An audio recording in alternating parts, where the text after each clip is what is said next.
Well, hello, Phil here from the Blue Envelope channel.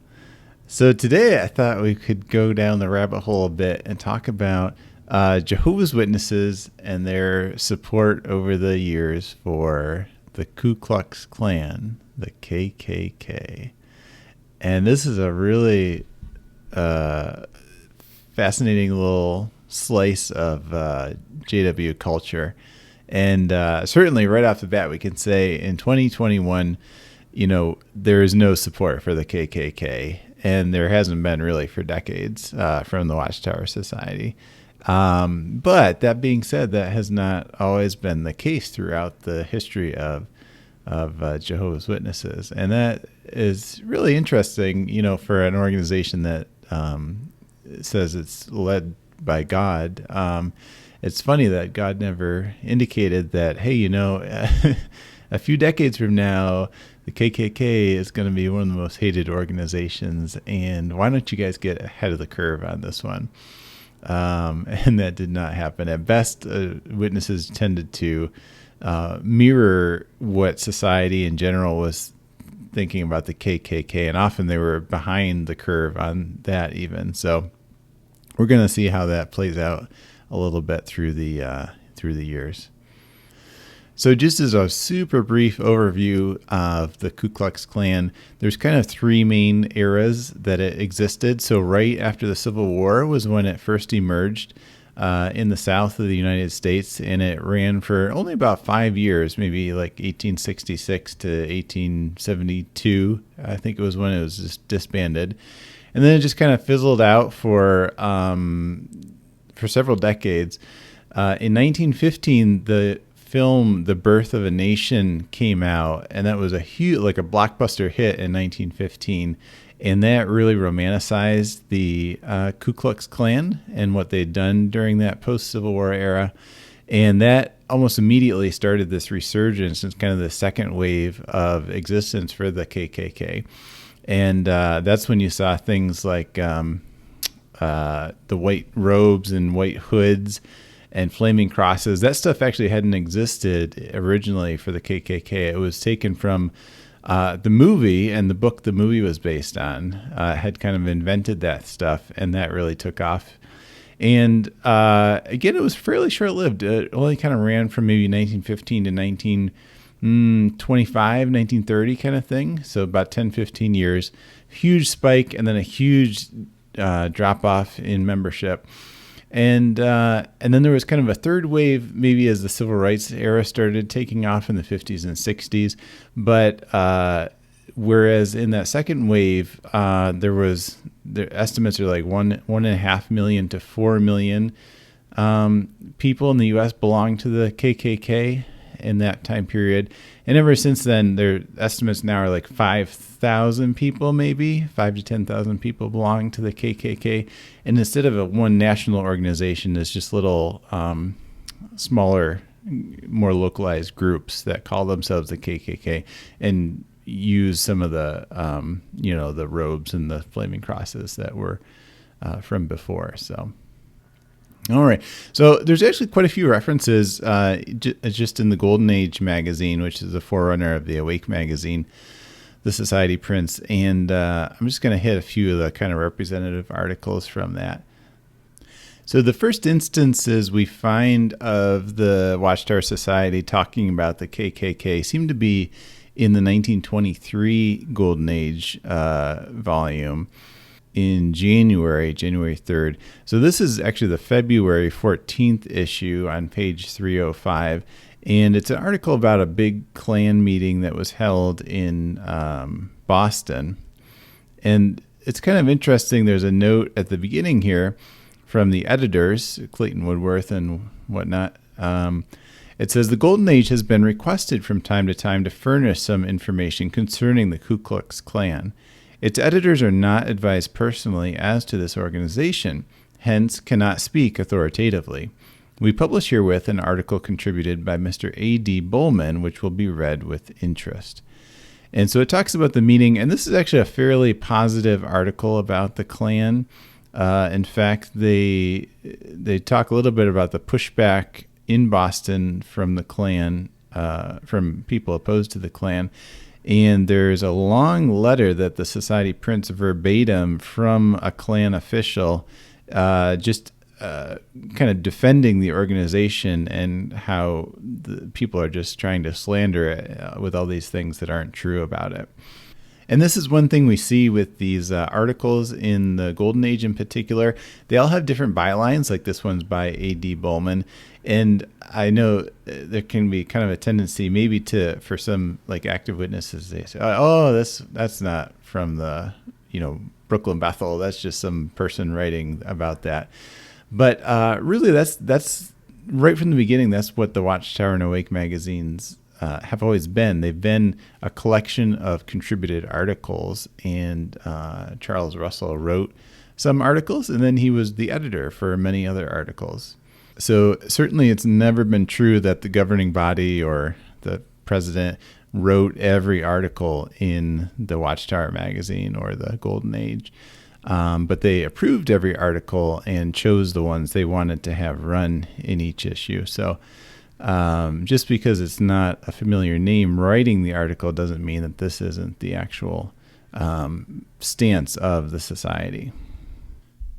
Okay, we'll jump next to the end of the year it's an October 24th, 1923 Golden Age issue on page 45.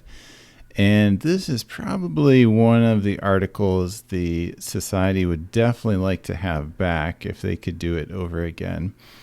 This is talking about the KKK in Perth Amboy, New Jersey. It says, Perth Amboy, New Jersey is a strong Roman Catholic town.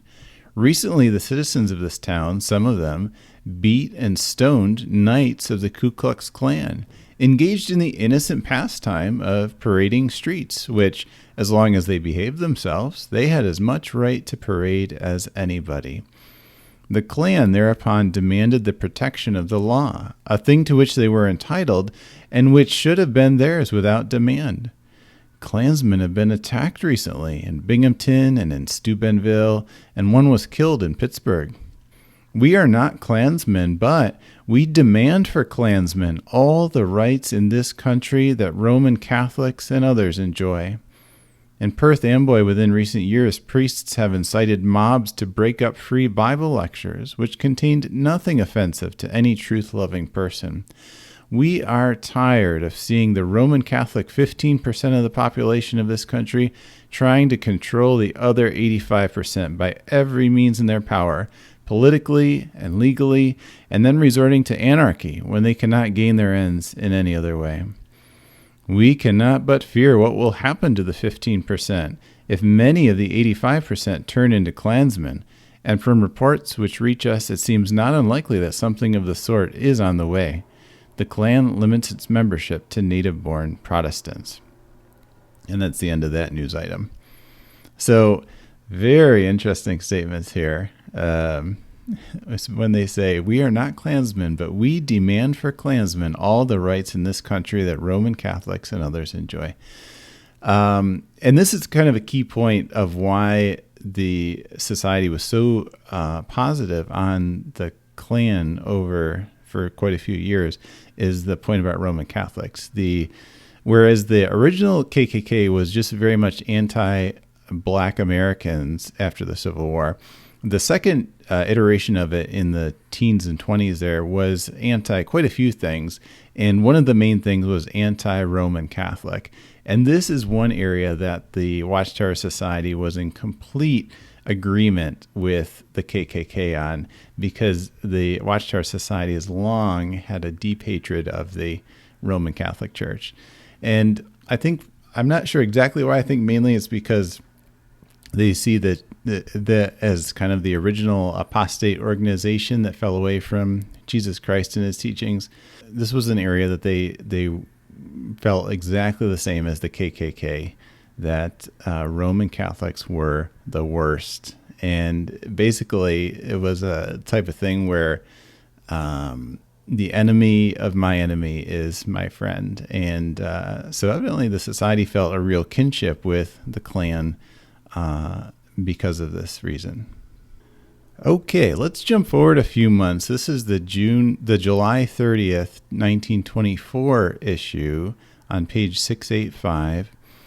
And this is two articles about persecution of the Bible students in South Carolina. And the second one is a reprint from a newspaper there, the Carolina Times. It says, E.L. Barber, a man representing himself as a minister of the gospel, was in town the first of the week distributing a book titled Millions Now Living Will Never Die. Barber's teachings are said by other ministers to be of very questionable character. And after he had made a complete canvass of the town, he was invited by the police to discontinue work in Seneca and leave town. Adding their weight to the warning given by city officials, the Seneca Ku Klux Klan also notified Barber to leave town. A Klan official says that this is one warning they do not deny giving, and if the preacher had not complied with the request to leave town, more direct and effective means would have been employed. So obviously this little blurb's talking about a colporteur or a Bible student there distributing Rutherford's book, and the Klan told him to hit the road there. So this is kind of interesting. It gives us a little glimpse that while the Watchtower Society felt this strong kinship with the KKK because of their mutual hatred of the Catholic Church, the Klan did not evidently feel the same way about the Watchtower Society. And probably this, as we saw before, the KKK was made up of almost all white Protestant men. And while the society really hated the Catholic Church, they certainly had many negative things to say about Protestant denominations as well. So probably didn't make themselves a ton of friends within the Klan. Okay, we're going to jump forward now a little bit more. This is the May 20th, 1925 Golden Age on page 521. And it's a little news item. The Ku Klux Klan enters Canada. The Bible students having some fun with the K's here. It says the Grand Kleagle has been and gone, and already the Klan claims a lot of converts. The intention in Canada is to restrain the Jew from being so prosperous, prevent the Roman Catholic from being too clannish, and throw a heavy scare into the Sinn Féin and the Knights of Columbus. Just how strongly organized it is not known, but there's good reason to believe that already it is strongly established in the principal eastern cities. So the date is kind of key here. This is the middle of 1925, and 1925 was the beginning of the end for the KKK in the United States. Since their founding in 1915 there, they had garnered a bunch of negative publicity. The newspaper coverage was almost always negative about the Klan. And there was gradually growing more and more pushback about their violence and whatnot. And then in 1925, one of the two main guys, the main leaders of the KKK in the U.S., was arrested and convicted of kidnapping, raping, and murdering a female acquaintance he had.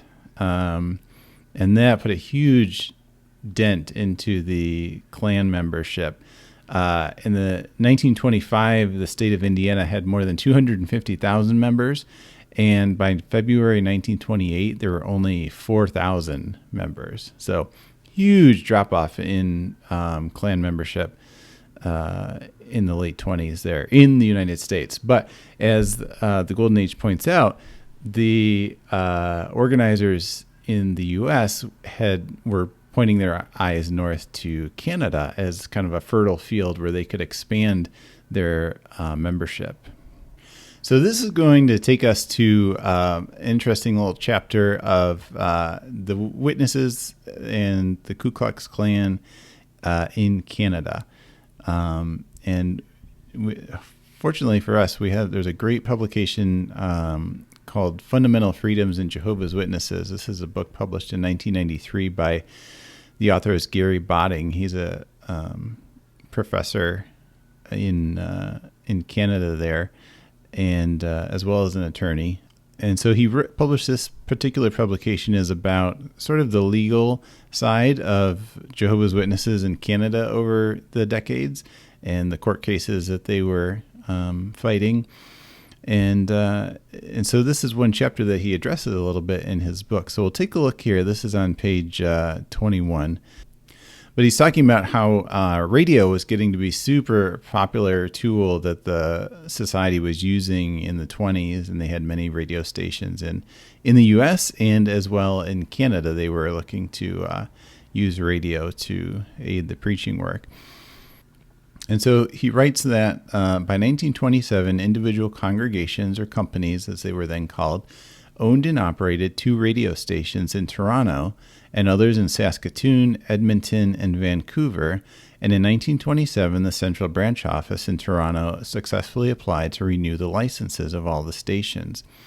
But in 1926, at least one of the radio stations had sold airtime to the Ku Klux Klan, and some of the programming was controlled by the Klan.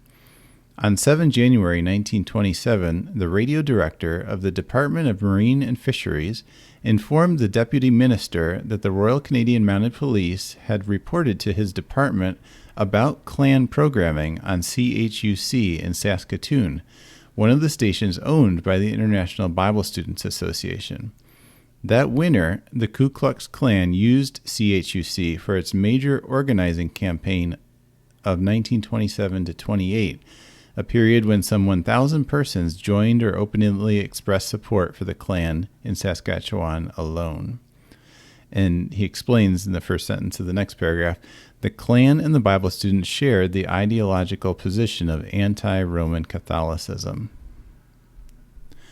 So exactly as Botting writes here, this period of the 25, 26, 27, this was a huge expansion into Canada for the Klan.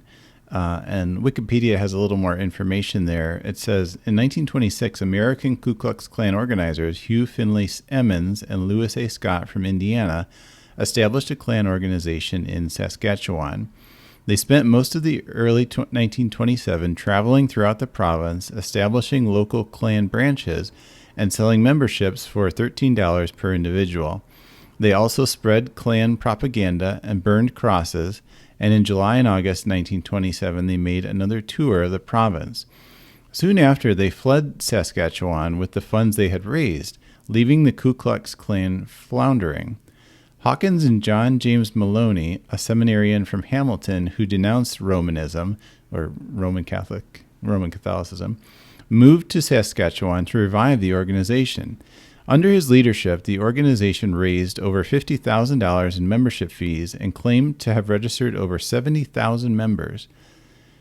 So that is the description of how they were expanding into Saskatchewan there.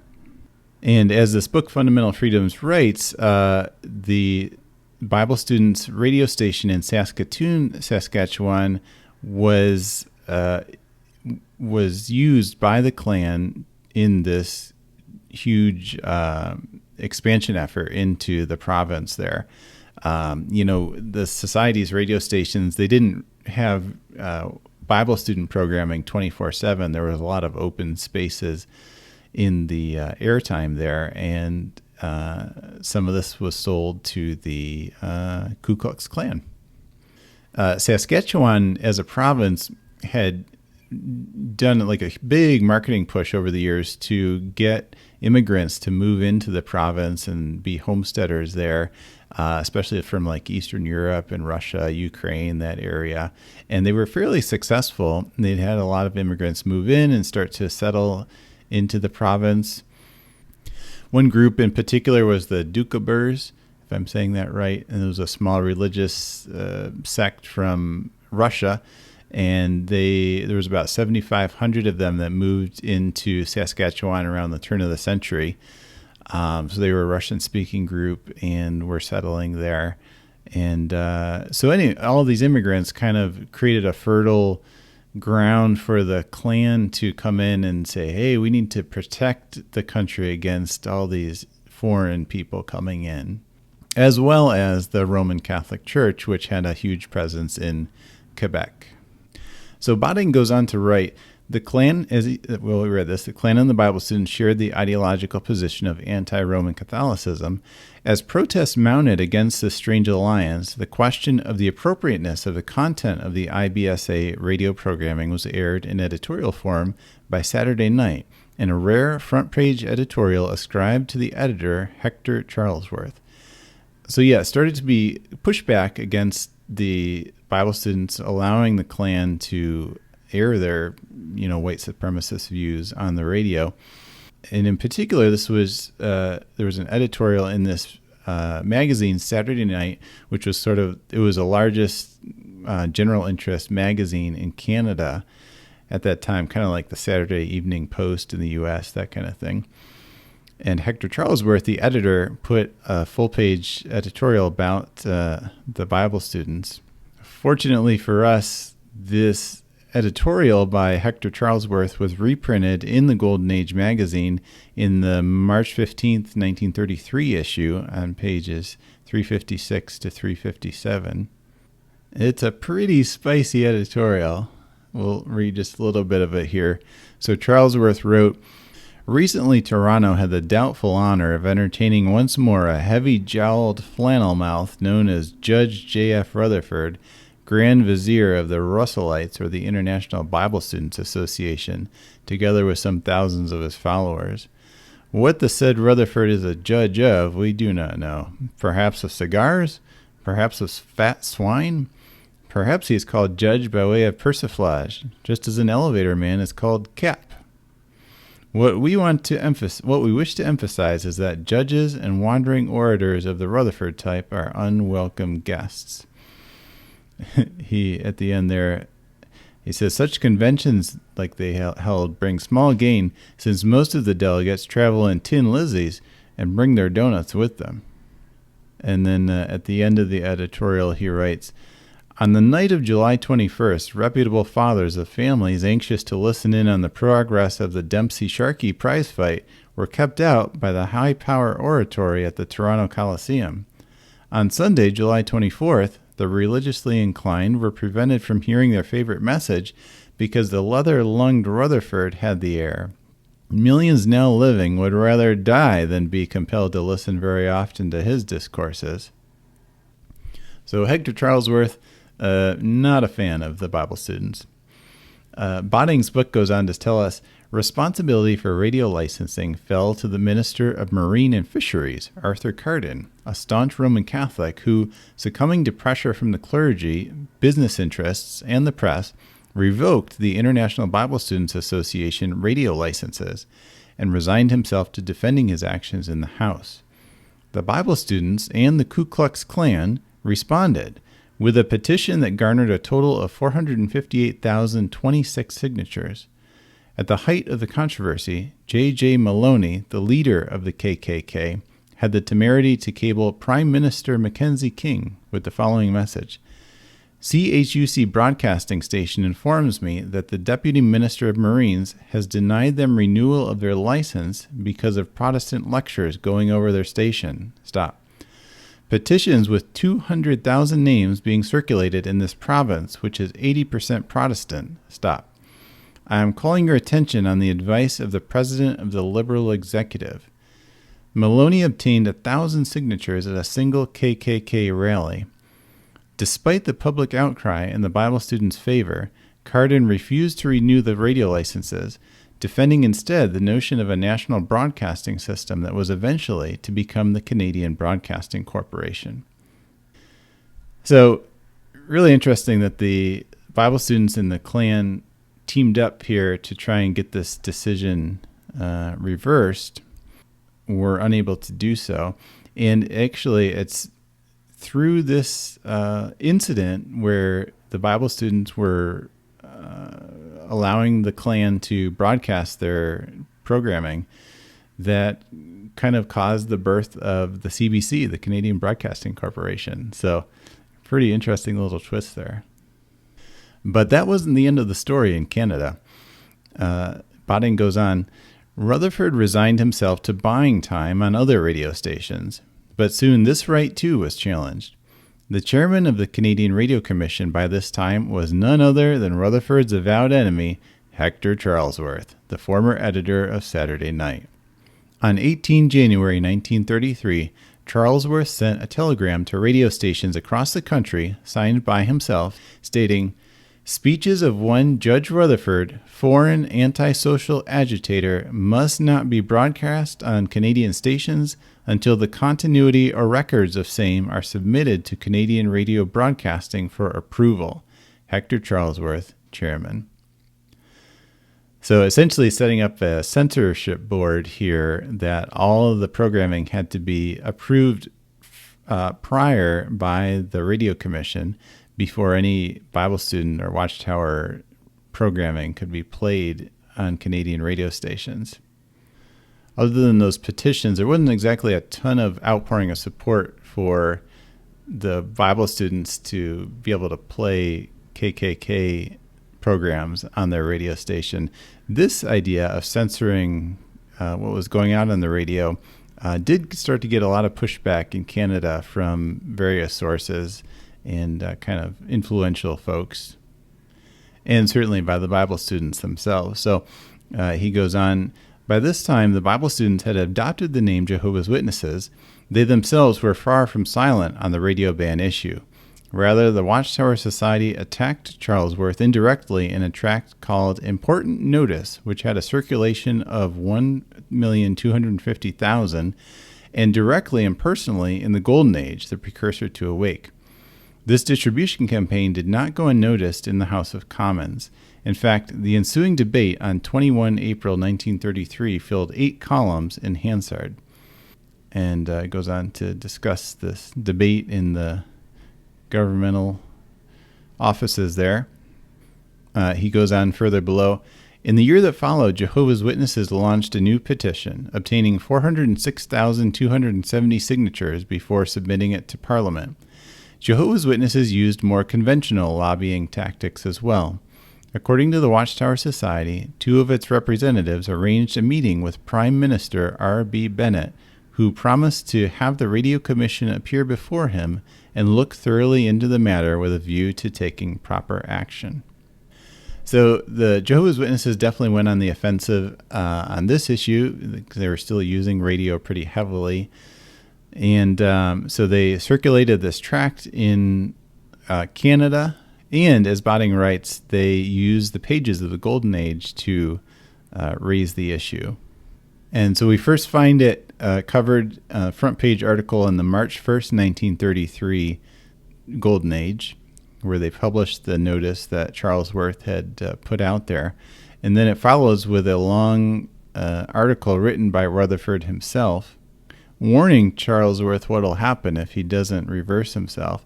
On page 326, he writes, "If the Radio Commission prevents the people from hearing Jehovah God's message of truth, that will be their responsibility, and they will suffer the consequences. Jehovah will duly recompense them in his own good way. They will not learn from the experience of men who in times past have opposed Jehovah God." So we see it signed by Rutherford there, and then there's a postscript where he's quoting from a newspaper article from New Brunswick, and the article said, "Hector Charlesworth, chairman of the Radio Commission, stated a dignified complaint had been received from a group of Anglican clergymen in St. John," and then it named the clergymen. So this really fit into the Watchtower narrative that the clergy were kind of behind all this persecution. And so Rutherford throws down the gauntlet here. He says, "I therefore challenge them, the clergymen, to select one amongst their number to debate with me the following question, to wit, that the clergymen of the Anglican Church, contrary to their claim, do not in fact represent Jehovah God in Christ Jesus and his kingdom, but that they do represent and serve Satan the devil, and that thereby the people are deceived." And he goes on to say the Radio Commission should host a debate between the 2 of us that will be played across Canada for people to make their minds up. And then there's a following article, Western Canada resents a lying radio censorship. And it covers the fact that Charlesworth said it was not Anglican clergymen behind the order that he sent out. And so the Golden Age says, it might be possible, but not at all probable, that the Telegraph Journal lied when it said that Hector Charlesworth admitted or boasted that he had received such a complaint from Reverends McKim, Martin, and Stewart. But the chances are that it is Mr. Charlesworth himself that lied, being aided, assisted, and abetted, of course, by those who make their living by lying about Almighty God, namely the clergy of the devil, whose they are and whom they serve. So that was the March 1st issue. The March 15th issue carries on the offensive with the front page article, Canada's Impossible Radio Censor, Hector Charlesworth. And it begins with a bang comparing Charlesworth to Judas Iscariot. And it starts to get good and personal in this issue. On page 357, it asks, but why must the fraternity, that is the clergyman, hire one like Charlesworth? The answer is self-evident. Hand-picked for the job, he is, we presume, one of the few in the country to the north who could and would stoop to do the dirty work prescribed for him by the ecclesiastical frauds, and who would stop at nothing to gain his ends. On page 358, they write, since his departure from the sanctum of Saturday night, that paper seems to have materially improved.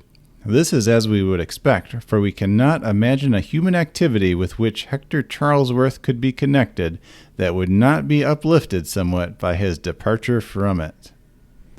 And at the end of this page it says, our last issue suggests that he is probably a liar. That is quite reasonable, for anyone that will steal will lie.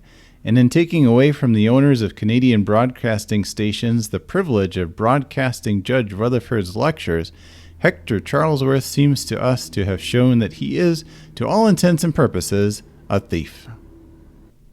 The following issue, the March 29th issue, you guessed it, front page article is about Hector Charlesworth with the title, Will Hector Charlesworth, Canadian Radio Censor, Drown? And the attack continues on him. Professor Botting tells us what happened next. He writes, despite an apology from Rutherford for the vitriolic words attacking Charlesworth that had been published without Rutherford's permission in the Golden Age, Charlesworth refused to back down from his position of insistence upon prior censorship of Rutherford's radio programs and addresses. The witnesses refused to submit material to the censor and resigned themselves to the fact that their broadcasting days in Canada were finished. From then on, Jehovah's Witnesses put their energies into distributing the printed word, and their future course seemed to be set. To this day, the Watchtower Society relies primarily on the written word to get their message across, now printing 13 million copies of each issue of the Watchtower and Awake every week.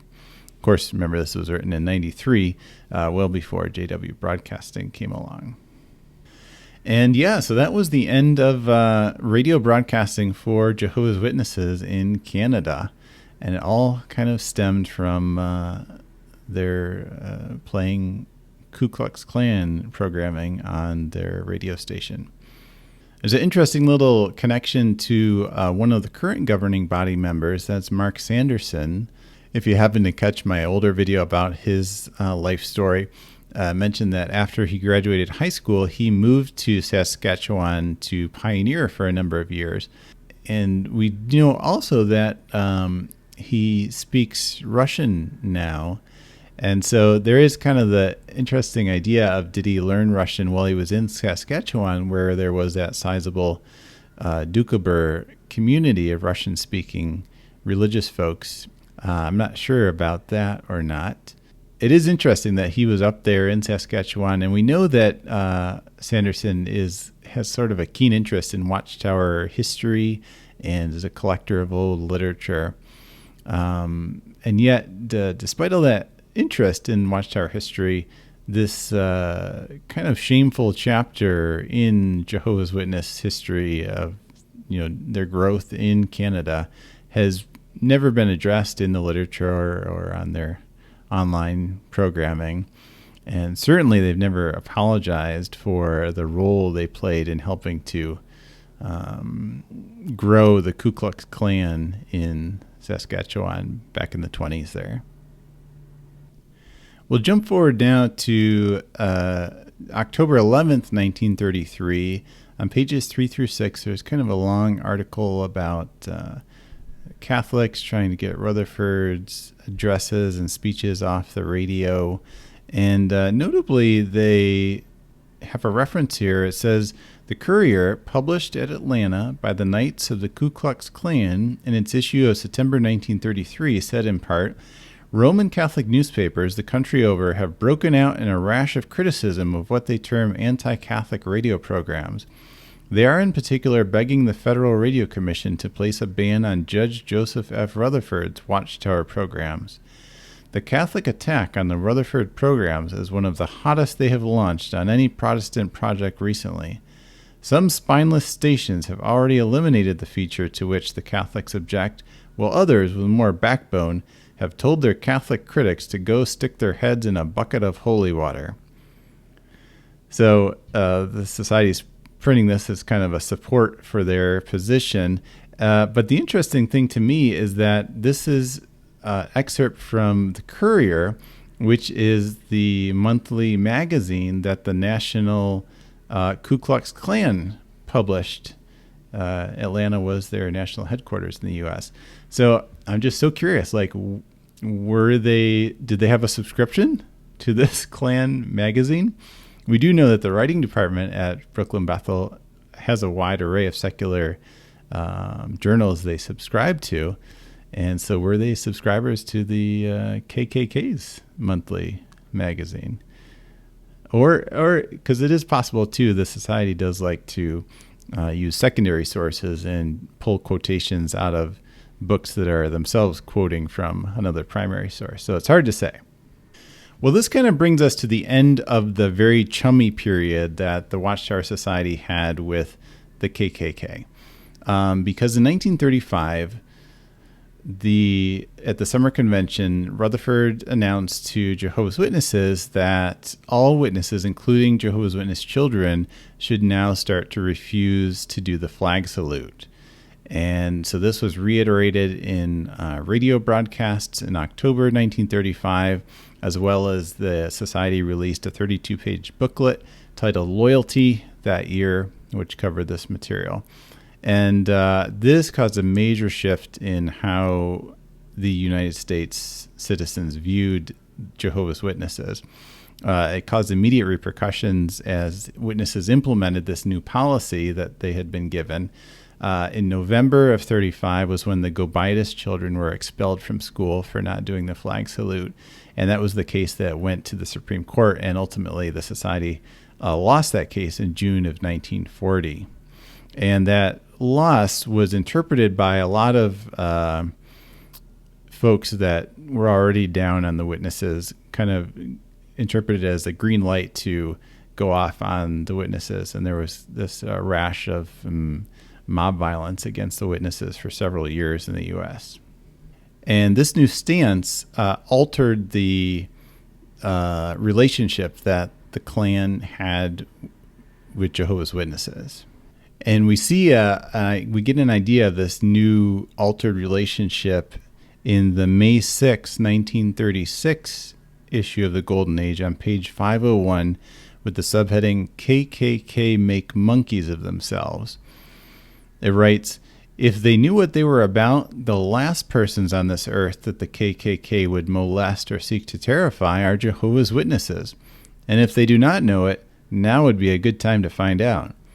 Jehovah's Witnesses make no bones of the fact that they are in a fight against the Roman Catholic hierarchy. Is the hierarchy so clever that it can get the KKK to fight on its side and fight against those who are valiantly standing on the very ground where the KKK is popularly supposed to stand?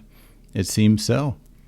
How else can one explain the action of 26 cars of KKK coming to the Griffin camp of Jehovah's Witnesses, jumping out of their cars, 4 to each car, and all in full regalia, and marching silently past 2 men, 2 women, and 1 little boy, frightening one of the women so that next day she was unable to be about. Further, 30 minutes later, the same performance was gone through again. If that is the real attitude of the KKK, then the quicker they disband and become true Americans, the better it will be for the country. At Griffin, the KKK made monkeys of themselves and of their order, and all of the men and most of the women of Jehovah's Witnesses only laughed at them for their folly and their ridiculous costumes. So it's describing what had to have been a really, really scary episode here where the KKK intimidates this small group of witnesses here in Griffin, which is just outside of Atlanta, Georgia, so just outside the national headquarters of the Klan. And you can see kind of the outrage by the writer here is saying, hey guys, we're on the same side. We're on the same ground here. We both hate the Roman Catholics. The Watchtower Society didn't quite pick up on the fact that, well, they viewed themselves as allies with the Klan.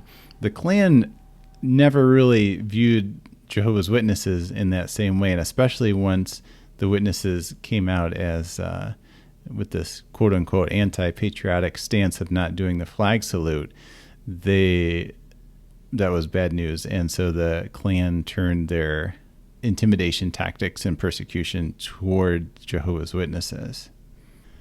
And it's just so interesting to see how when the Klan was doing its thing against other groups, other minorities, it was not a big deal to Jehovah's Witnesses as long as they were against the Catholic Church. But when that turned on the witnesses themselves, it was a much different story, and their perspective about the Klan really starts to turn, as we'll see. And so we see the verbiage start to change how the society writes about the Klan. So this is the April 7th, 1937 Golden Age on page 430. They call the Klan, or they write, the easily walloped and cowardly Ku Klux Klan. Then in the April 21st, 37 Golden Age, page 453, it's describing how the Klan in Atlanta sold some of its property to the Catholic Church. And they write, the Ku Klux Klan has sold out. It never had anything to sell except nightshirts and real estate. It still has the nightshirts, but in pursuance of its policy of cashing in, it has sold its so-called imperial palace to the Catholic Church, which has turned part of the building into a chapel and will use the balance for a convent. A big Catholic church and parochial school will be built on the grounds. In the light of this information, the persecution of Jehovah's Witnesses by the Atlanta Ku Klux is perfectly understandable. The Jewish high priest knew perfectly what they were about when they offered Judas his 30 pieces of silver. And this incident is really used as fuel by the witnesses to see that now it seems that instead of the Klan and witnesses being allies, the Catholic Church is buying its way into being allies with the Klan. And basically this is part of a larger conspiracy to turn on Jehovah's Witnesses. A month later, we have the May 19th, 37 Golden Age on page 535. It has an item with the sarcastic title, Georgia Ku Klux Klan Very Proud. Great victory in Atlanta, Georgia, won by Ku Klux Klan. Klansmen paraded before the shoe shop and hat cleaning establishment of George Leols until they drove him out of business. Leols loves God, and so does his child. They believe Exodus 20:3-5 means what it says. For that reason, though Leols has been a law-abiding American for 30 years, the Ku Klux drove him out so that when the pinch finally comes, they can plead with the Roman Catholic hierarchy that at heart they were always on the side of the Pope and against religious liberty anywhere. Brave Ku Kluxers. Definite change in tone here, right, compared to earlier years. So this is describing George Leols. He was one of Jehovah's Witnesses, as was his family. In Exodus 20, there is the scriptures witnesses used to interpret as not doing the flag salute. And because of that stance, the Ku Klux Klan, which again had its headquarters right there in Atlanta, where Leols lived, picketed his business until he was driven out of business because nobody would cross the picket line. In the August 11th, 37 issue on page 716, again talking about this Leols incident, the Society describes the Klan as cowardly, un-American tactics of the nightshirt patriots commonly known as the Ku Klux Klan. In the June 1st, 1938 issue on page 25, they write, "The nightshirt lunacy of the Ku Klux Klan." After this, we start seeing a little shift in the description about the Klan. We see them start being mentioned in tandem with the American Legion. And so, for example, in the August 10th, 38 Golden Age on page 5, again, bringing up the Leols incident, it says, George Leols, Atlanta, Georgia, was a law-abiding citizen of the United States in business in that city for 30 years. His daughter became convinced that it is wrong to put the flag above obedience to Jehovah God. When she refused to salute the flag, the American Legion and the Ku Klux Klan picketed his shop and destroyed his business. Their attitude toward them that fear Jehovah is worthy of severe executive censure. So pairing the Klan with the American Legion isn't probably a pairing that most folks in America would have made, but witnesses were getting persecution from both groups now. And so that kind of fit in, if your worldview is that witnesses are sort of the center of the universe, that pairing makes a lot of sense.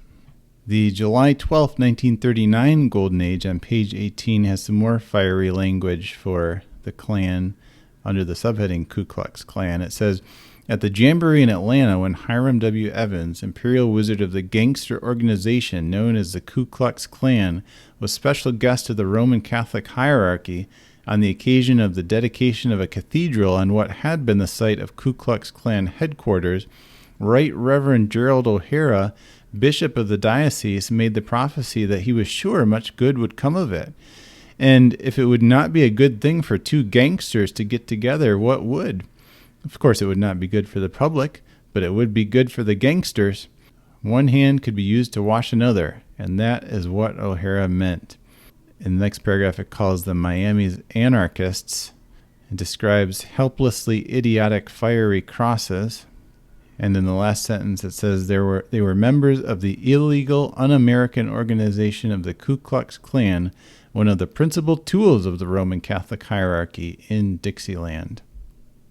In the September 4th, 1940 Golden Age on page 4, the Society pairs the Klan to more organizations. It writes, note in this connection that a former national commander stated that the Legion, the American Legion, is to America what the fascisti are to Italy.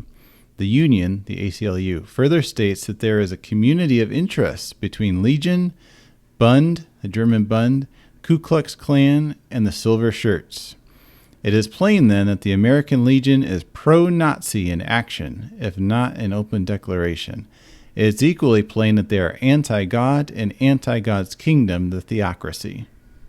In the June 11th, 1941 issue of Golden Age on page, or actually it was called Consolation now, on page 13, we see another shift here where now the American Legion isn't just being paired with the KKK, but the American Legion is now more evil than the Ku Klux Klan in the Jehovah's Witness rankings. They are public enemy number 1. They write, it is freely admitted by all students of outrages against the laws and the rights of the American people under the Constitution that no other body of men has as black a record in this respect as the American Legion, and that does not even accept the Ku Klux Klan, whose methods the Legion follows. And they're basing this on this flyer that they reprint on the previous page from the Ida County Americanism League. And you notice the first box there, it says, what to do if visited by a Jehovah's Witness or other subversive agent. As it says, we will not tolerate a fifth column. We live in America. Let's keep it American. And so this bumped the American Legion up to public enemy number 1 in the rankings of Jehovah's Witnesses. 2 weeks later, in the June 25th 41 issue on page 9, it's kind of noticeable because, again, they're quoting from the Courier. It says, As a matter of fact, the determination of the Vatican to reduce Spain by force was predicted in a remarkable letter of the Archbishop of Toledo, published in the Courier, Ku Klux Klan publication issue of September 1933. So just interesting. Again, they're quoting from this Klan magazine. And again, the question, were they subscribed to this journal? What was the scoop here? So this was 1941. 1943, June 43, was when the flag salute case was reversed by the Supreme Court. They reversed their previous decision, and that helped to kind of ease up on the persecution of Jehovah's Witnesses in the United States. In the July 21st, 1943 issue of Consolation, on page 21, you notice it says, the Ku Klux Klan makes some attempt to stem the rising Catholic tide, but it is too little and too late. One of their publications, The Fiery Cross, recently said feelingly, and they go on to quote it there. So again, interesting, quoting from yet another Klan journal that was being published. So definitely keeping a really close eye on what the KKK was writing. So we jump forward about 5 years now to the November 22nd, 1948 issue on page 4. This is an article in Awake Now. The name has changed again. The title is Democracy Backslides on the Racial Front. And this is an article, and in this article they do specifically talk about how bad the KKK is. You'll notice they say, in another class by themselves are the professional hate peddlers and rabid hate-monger groups like the cross-burning Ku Klux Klan, Colombians, America Firsters, and other night-riding vigilantes that are determined to settle the racial question by outright terrorism, violence, and force. Blood will flow in the South if the Negro is allowed equality with the white man, so declares the Grand Dragon of the KKK. Roars the dragon, the Klan will not permit the people of this country to become a mongrel race. This is the same philosophy that plagued the mind of the mad Hitler, that is, that all races should be slaves to the pure Aryans. So they start out well in this article, but then they slide into kind of tropes about what happens when African Americans try to gain equality in civil rights. The Society writes, in some instances, the Negro has assumed a similar overbearing, proud, and haughty disposition, thinking that in doing so he is acquiring an equality with the white. In other cases, the contention has provoked bitter hatred for the white, which has sometimes reached the igniting point. In still other instances, it has caused some Negroes to feel superior to others of their own race. And then they unfortunately slide into discussing white supremacist myths about black citizens, talk about whether they're less intelligent, whether they're physically inferior, whether they smell. And well, the answer to each of those is no. Just the fact that they're even raising them is not good. And ultimately, in the last paragraph of the article, they bring it around to the what's always been the policy of Jehovah's Witnesses, which is to do nothing, to not get involved in any way to advance civil rights or equality. They write, we are brought back to the unrefutable truth that the theocratic government administered by Christ Jesus, the Prince of Peace, and ruling over lovers of righteousness of all nations is the only answer to the question of racial hatred and discrimination. And, well, at first glance that may sound okay. Then you have to think, where would we be if everyone stayed that way and had taken that stance in the 50s and 60s, if the civil rights movement had never happened? Yeah. We jump forward about a year to the December 8th, 1949 Awake, and the cover story in this issue was the Ku Klux Klan. And there's several articles covering the Klan. Unfortunately, the stance, I think this is another article that the Society would like to have back if they could, because they discuss initially the founding after the Civil War of the Klan, and it's a very sympathetic take on the Klan, kind of the noble fighters for right, fighters against oppression. It's essentially the stance that is laid out in the movie Birth of a Nation. a very romanticized view of the Klan. They write, after it was formed, curiosity, then fear was aroused, especially among the superstitious Negro population.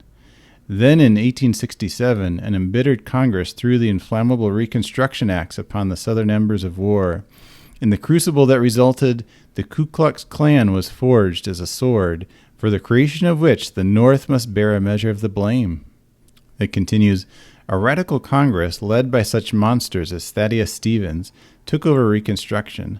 These acts of Congress disfranchised all but renegade Southern whites called scalawags and invited carpetbag rule by low Northern immigrants, said to carry all their belongings in a carpetbag. A virtual reign of terror ensued. They write that really slavery wasn't that bad. They write, it is seldom made clear in history books that 3/4 of the South's white population, which was rated in all at about 5.5 million at the outbreak of the Civil War, never owned any slaves. That the black race was not intrinsically any better than the white, since a number of slave-holding Negroes resided in the South. That about 60,000 of the families owning slaves owned only a single slave each, whose possession, of course, would not have induced them to fight a war to retain. That the large and profitable slave holdings of 100 to 2,500 were limited to 2,000 prominent Southern families who dominated the political as well as the economic aspect of Southern life. And then they really kind of go for it. They write, furthermore, one historian of the day, Chiniquy, quotes Abraham Lincoln as saying that foremost among the agitators for war were Catholic priests, acting on instruction from Rome with the intent of destroying the hated American Republic. The Pope was said to be the first to recognize the Confederate States of America, while a papal army under Maximilian in Mexico was poised to aid the Confederacy. So this is interesting. Charles Chiniquy, he was he lived in the 1800s, and he was originally a Catholic priest, and then he was defrocked and became like a very anti-Catholic, and was sort of one of the original conspiracy theorists.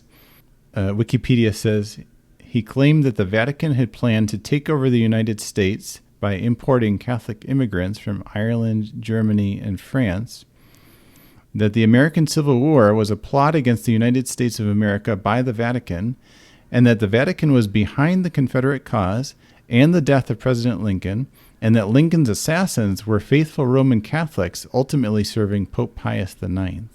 So this is the sort of reference that the Watchtower Society is using in this article. And again, writing this kind of romantic view of the Klan, they write, said one writer, the Ku Klux Klan took the law into their own hands and began to attempt by intimidation what they were not allowed to attempt by ballot or by course of public action.